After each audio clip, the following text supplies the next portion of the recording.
Hello and welcome to the channel. My name is Alex R. ASMR, and I made you a cup of coffee. Now, we are up like ridiculously early. You might hear some spooky sounds outside. That would be the rain and I guess ambient wailing in the air of all the eons past.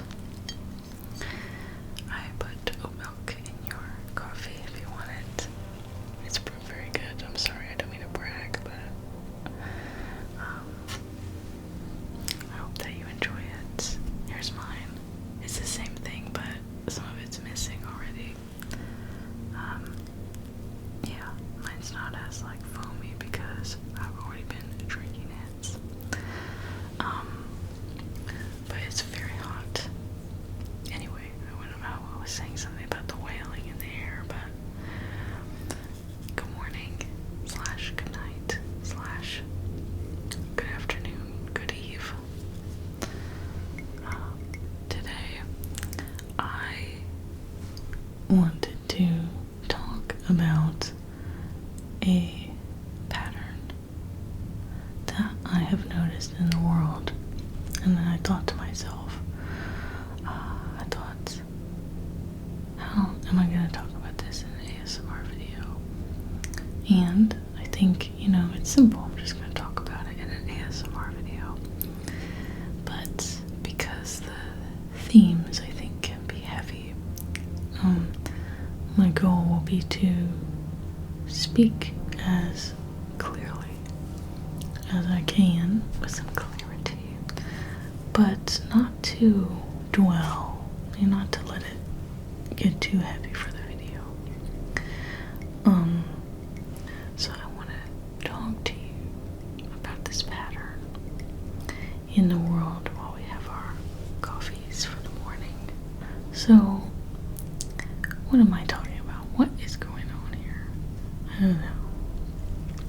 All I know is that when something is on my mind, something large is on my mind, I start seeing patterns and synchronicity.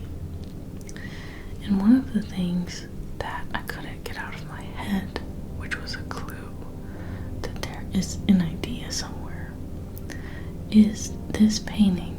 Now, this is the creation of Adam. This is by Michelangelo. It's part of the Sistine Chapel painting on the ceiling, you know that? Of course you do. But it's this section of it right here. This is depicting God and Adam. Now, I've seen this thing a million billion times, and I've never thought much about it. But lately, I looked at this painting. I saw it on the internet, and I just stared at it, and I thought to myself, why is this the best painting in the world to me? This is the best painting in the world. I had one of those experiences that people talk about when you look at a painting, and I was looking at this thing on the internet on my dirty laptop screen, but I thought to myself that this is the best painting in the world ever, of all time. Why? And it just hit me looking at this little thing. I just was irritated at Adam, irritated. I had the sense of irritation because he's kind of relaxed in a weird way. His body is very heavy on the earth. He's got his chest even turned a little bit away from God. And you can see there's a big shadow between him and God. He's got his head kind of turned, and he's got that kind of limp hand. And I looked at this painting, and here's the thing.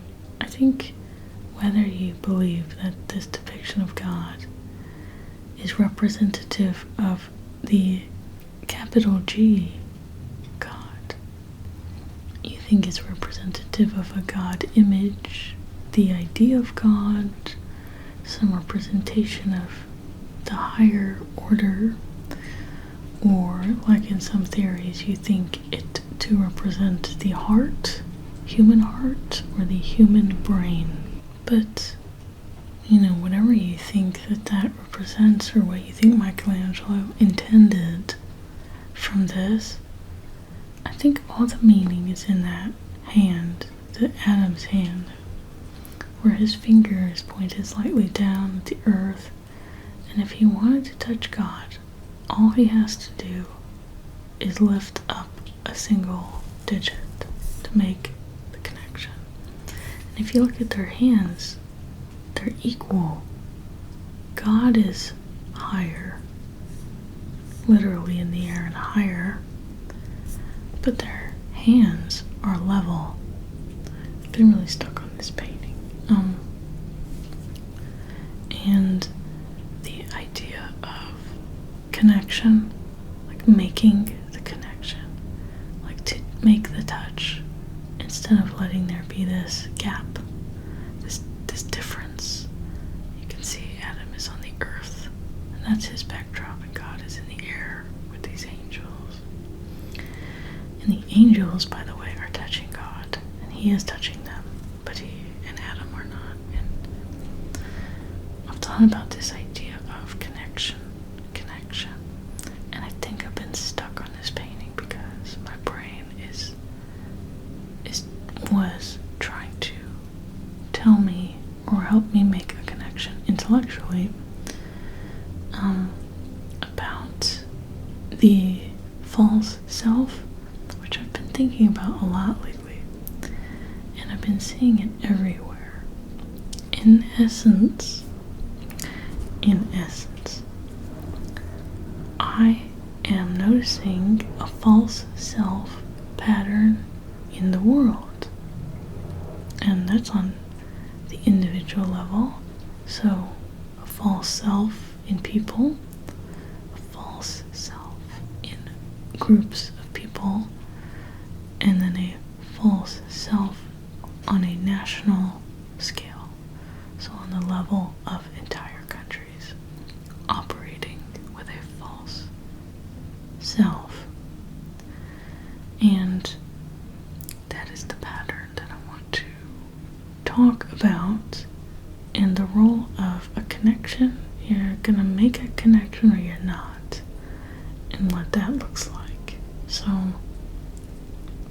I will say that I started looking into the false self because I was researching certain personality traits, and the research on the false self is very, very interesting.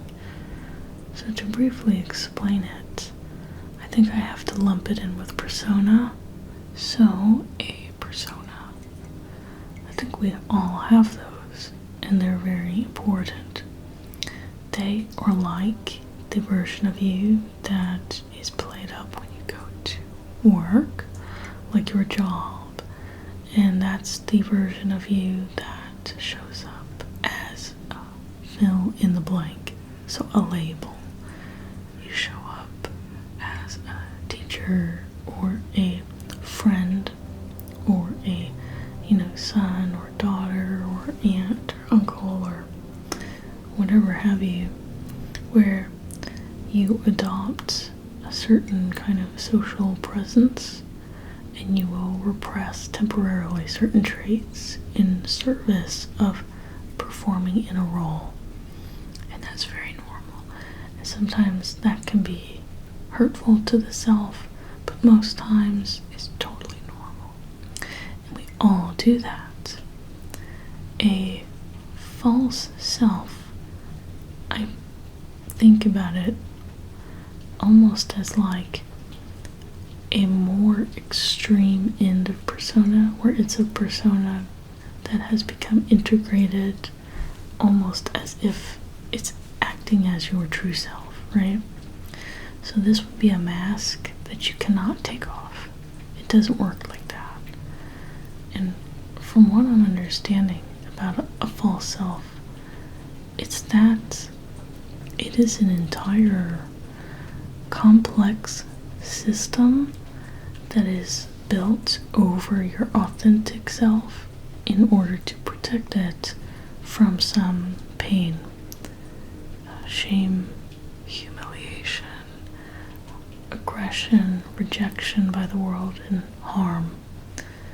And that a false self is so intertwined with you, like the real you, that they're hard to detect. They can be hard to detect. And in their extreme case, they're kind of functioning, it seems like from what I can tell in the literature, as a personality disorder, where you get extreme inability to adapt healthily in social situations. And the self that is presenting is very rigid, obsessed with control, cannot be triggered by things that would harm it or harm the authentic self underneath. This might look like when somebody says that their entire life has been a lie and they are not happy. They've made choices that came from a self-construct instead of real, alive impulses inside of them. So, people just in the wrong marriage, they're in the wrong career. They don't know why they made those choices. Life feels unreal. And in certain cases, what's gone on is that the person has told themselves a story, or they've been told a story external to them about who they are. They have made conscious choices to exile and annihilate authentic, real parts of themselves. So maybe the part of you that feels emotions, I don't do those. And the false self is very rigid or angry or stoic. There could be a whole function of the inability to obtain intimacy, like real closeness with people. And the false self just numbs, chronically dissociates and numbs, and will protect the person's vulnerability and all kinds of things. And what I read was by Winnicott, who was a pediatrician and a psychologist who studied the false self and came up with that concept, although that concept has been talked about in other ways, but it is different than a persona.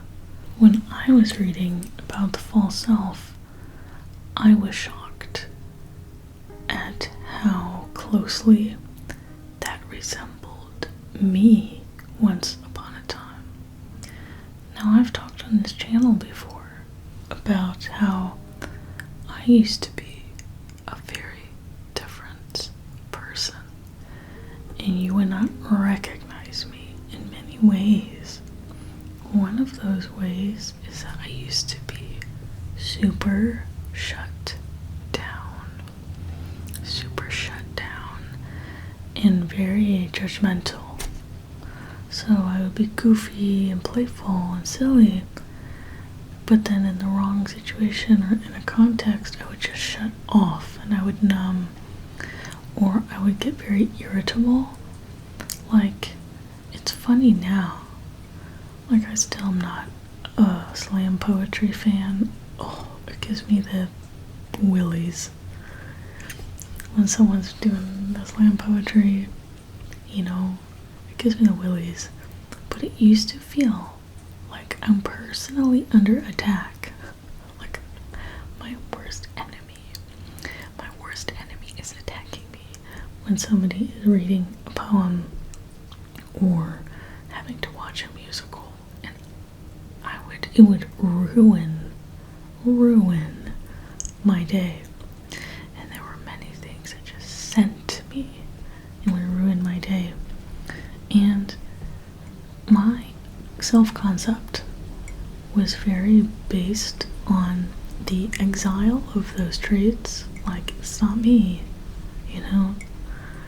And my biggest fear, I think, was being like, not my fear, my true self-narrative was that I was weird, not pretty, and that I made people uncomfortable, and that I'm weird. And the weird is the word that keeps coming up. That I'm weird, off-putting, just odd.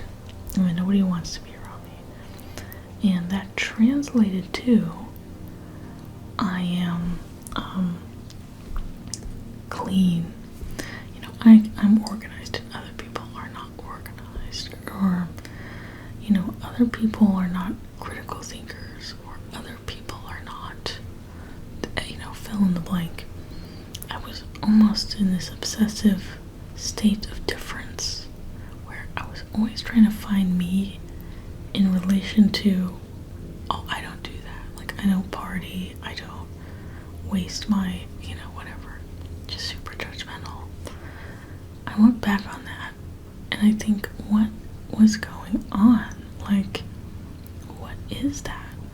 And I feel the ghosts of that, but I feel my life is so different. When I read about Donald Winnicott, the psychologist, when I read about him as a human man, just as a man, in this article that was explaining that Donald Winnicott probably had a false self-structure. That's why he was able to locate it in his patients. He had an interest in getting through it and made a lot of breakthroughs in that area because he probably had one. And he was able to get over his as he got older. So Donald, Mr. Donald, apparently was a workaholic. He was a workaholic. He put his whole identity in his work. And so he was very, very sensitive to criticism. He couldn't actually handle being critiqued. He couldn't do it. Because it was everything to him. It was like his whole system was under threat. Again, being criticized or being exposed to something that you don't like becomes the ultimate, I'm under personal attack.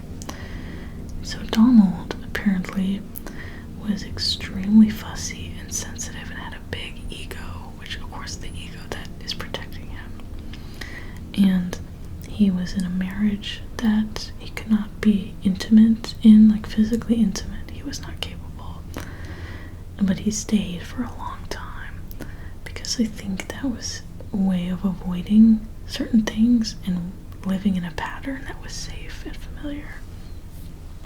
And anyway, he ended up changing later, but he would write things and explore things in order to get prestige. So, I mean, there's helping people on one hand, but truly his everything came from being legitimate in a profession that was looked up to, being an authority, and that was his motivation. Primarily, it seems like, is that, patients aside, he wanted the prestige of a doctor. He needed it, and he needed people to look at him, look up to him, and think things of him, and he could not handle colleagues disagreeing with him. Fascinating stuff. So, the false self, I think, ends up becoming a large-scale structure of personality that is based on control, and it involves the exile of your potential. It involves the annihilation of your true impulses and desires. You see this historically with people denying parts of their real identity, such as being gay. You see this all the time, where it's like, no, couldn't possibly. Unacceptable.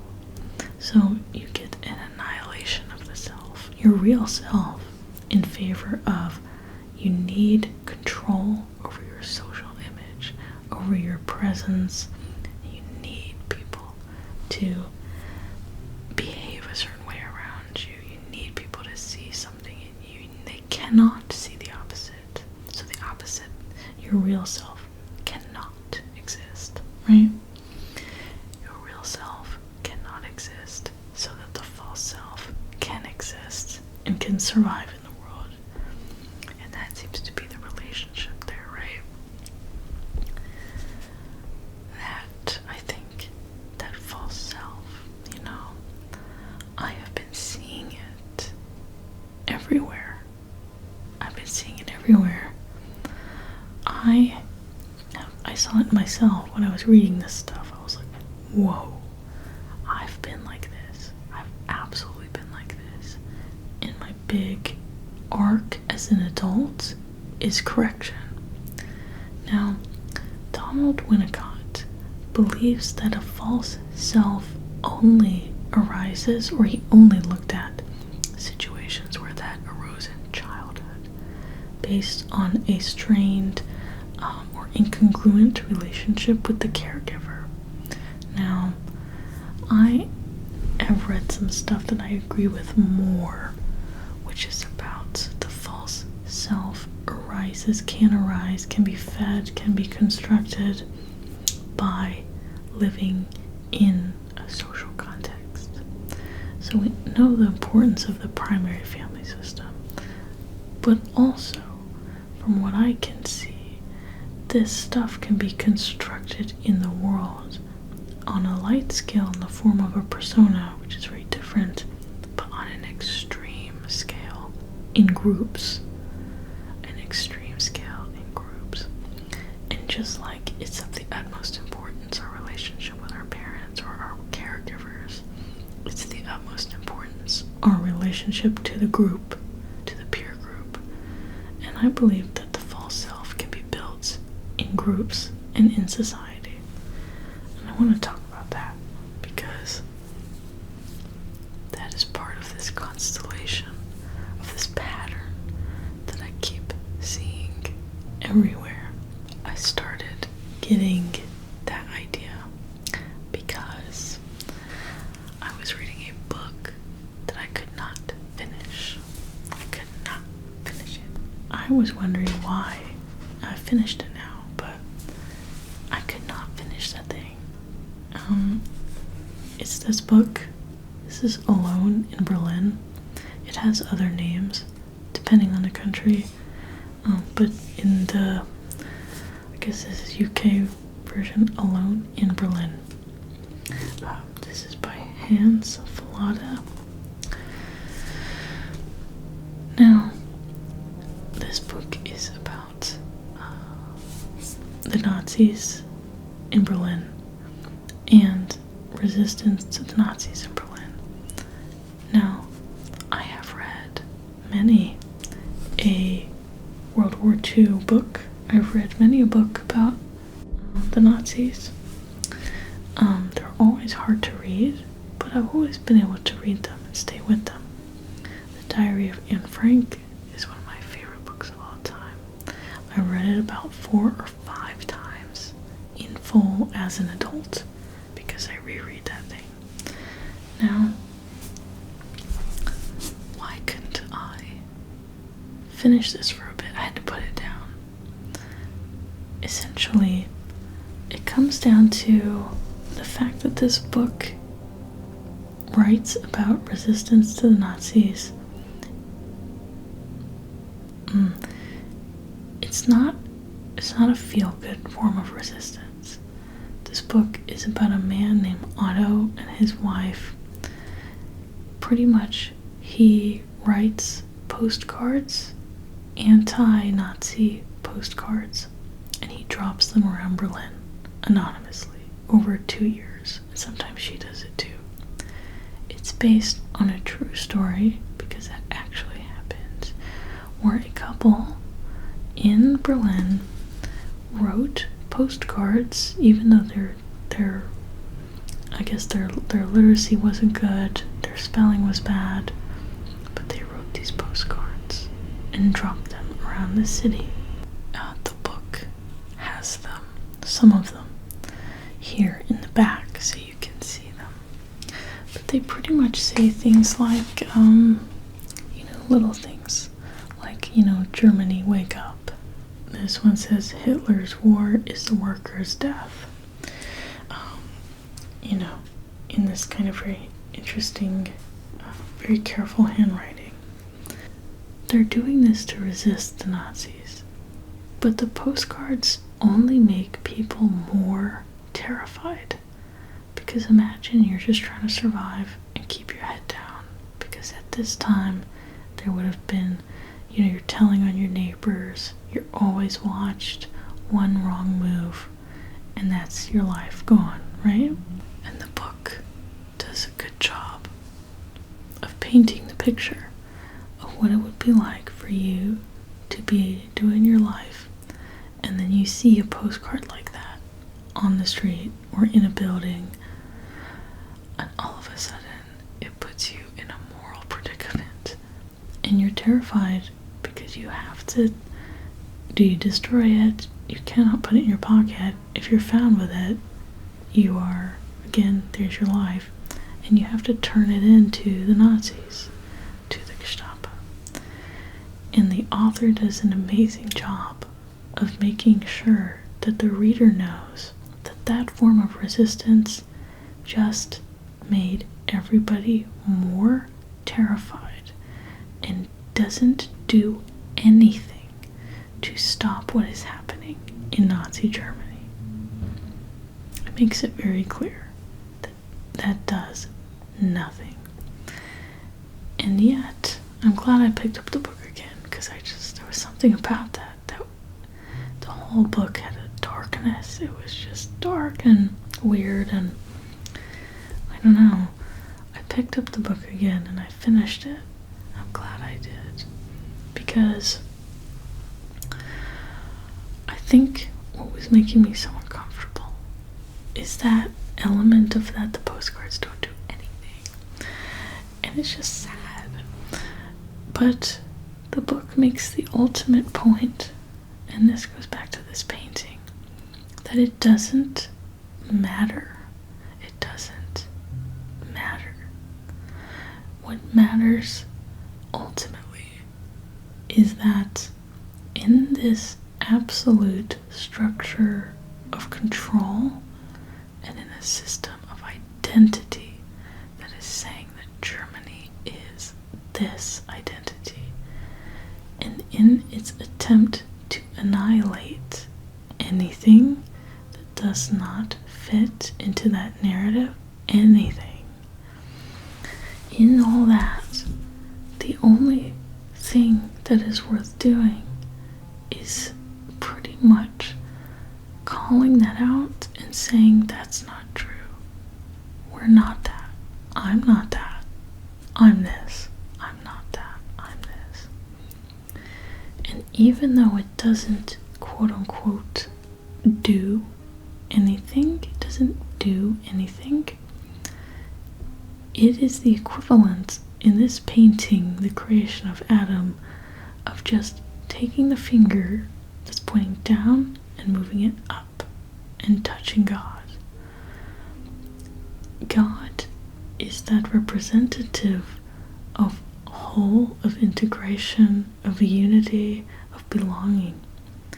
And if you think about Adam as a character, if you think about that story in the Bible, the Garden of Eden, Adam is a shame-based character. He's shame. They got booted out the garden, him and Eve. They're embarrassed. They have shame. They cover their body, right? They're shame. They've been ejected from the system out of shame. And God God is the thing, whatever that thing is, the human brain, the psyche, the soul, or actual God. God represents this thing that is saying, come back. You don't need to be, we're together. We're in creation, right? Instead of division. Adam only needs to touch it and say, I am this. I'm part of this, right? So the postcards don't do anything, quote unquote, change anything, but they're everything. They're just the absolute denial of the system of control and the assertion of the real human impulse, the real identity underneath. That is such an amazing, uncomfortable thing to wrap your head around. Or at least for me, I was like, whoa, okay, that's deeply uncomfortable. It doesn't change anything. And yet, it needed to be done. Wow, it needed to be done anyway. I could not help see Nazi Germany and the Nazi Party as the false self system. The identity claims that they would make about what it means to be a German, what the German nation is as a concept. To me, it hits like the nation's equivalent of a false self pathology that is deeply destructive and corrosive to the actual self underneath it. It's oppressive. It's an oppressive control system. That is the pattern that I am seeing everywhere, in that there seems to be something essential about identity, and that identity carries a risk of, in its, when you overcommit and you have an overcommitment to an identity, it typically involves the negation of traits, and in a society that means to over-identify with a narrative about who you are. It means that you will need to eject the human beings who embody the traits that are not that. So, I am certainly not the first to come to that conclusion. And I've read some books. One I read a while ago, and this made me think of that again in a new way. And then I read one over the weekend that blew my mind. This older one, this is Doppelganger by Naomi Klein. Now, I think this does a great job of capturing the odd phenomena of watching an individual, Naomi Wolf, who she's written this book about, take a slide into a split of identity, and that taking place in a culture which is having a battle over identity. So she talks about the former feminist author Naomi Wolf, who, after suffering some misunderstanding and some actual critique from the left in the social group that she was participating in as a writer and a thinker, she begins this slide to the right. And now Naomi Wolf is a right-wing mouthpiece. She is more into traditional values, and it's pretty disheartening to watch. And this book captures the strange, how odd it is to watch someone that you kind of know really become radicalized and develop a rigid sense of being in the world and become intolerant of adaptability and critical thoughts, and seeming to only affirm a certain structure that is at the expense of others, right? So this book is very good at capturing that in micro, in a person, but within that societal battle, which I recommend. The book that I read over the weekend is about Palestine, and is similarly about identity. So, also this book is amazing. have always been against this. This is by Omar Akkad. This is a short book. This, even though he is a journalist, this book is not a history book or necessarily a journalistic work. It's more of a memoir and a long essay. What is amazing about this book is that ultimately it's about the national identity of the West and about how we tell ourselves a story, especially Americans, about what it means to be American, and in order to uphold our vision as the rebel, the cowboy, the underdog, we must deny what we actually do in the world as an empire. So not a rebel and a cowboy, as an empire. And we have to dissociate from that. Dissociate from it. This book is incredibly well done. I highly recommend it. And there's a lot of quotes that are just beautiful that I pulled out and I wrote. But it is about the incongruence between who you say you are and what you do, who you actually are, your behavior. But what I appreciate the most in this book, it seems that he has come to a similar conclusion about resistance, and it mirrors and makes me think about those postcards in a new way. Essentially, he is saying that, as an individual, we feel very small, right? We can't do anything to help people. We can't stop war. We cannot stop anything. We cannot stop a genocide as an individual. And we're thinking, what do we do?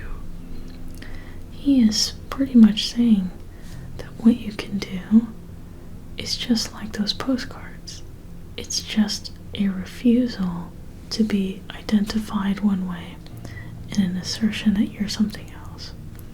So he talks about artists and writers, intellectuals that he knows who have not taken awards, who have turned down prize money, who have walked away from publication and fellowships and etc.